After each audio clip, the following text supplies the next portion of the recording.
On sait que Claire rencontre un joueur de ceinture noire avec une probabilité de 0,6.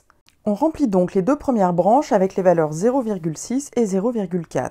Par ailleurs, on sait que lorsque Claire rencontre une ceinture noire, elle gagne avec une probabilité de 0,45.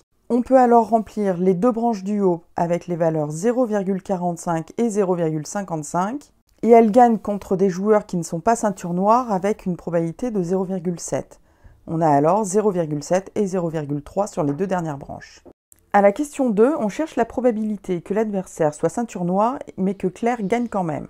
Ce qui revient à calculer la probabilité de n inter g, qui est donc égale à p de n fois p de g sachant n, soit 0,6 fois 0,45, ce qui est égal à 0,27.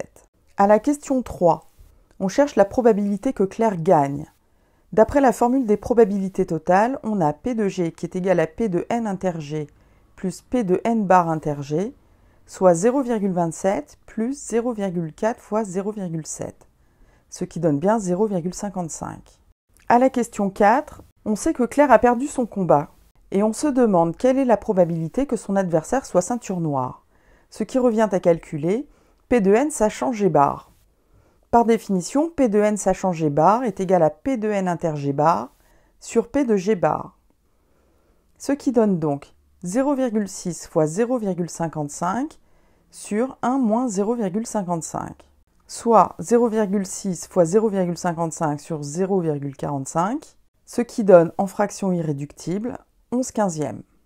À la question 5, on réalise une répétition d'expérience avec deux combats réalisés par Claire.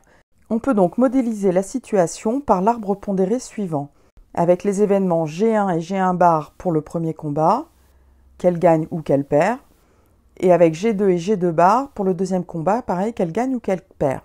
On a alors la probabilité 0,55 sur toutes les branches menant à G et 0,45 sur toutes les branches menant à G bar.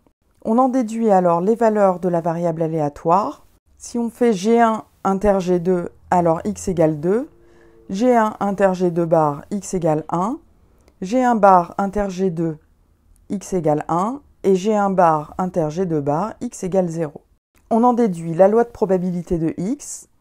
On peut donc remplir les valeurs de xi par 0, 1 et 2 et associer les probabilités calculées 0,3025 pour x égale 2, correspondant à 0,45 au carré, 0,2025 pour x égale 0, correspondant à 0,55 au carré, et le complément 0,495 pour x égale 1.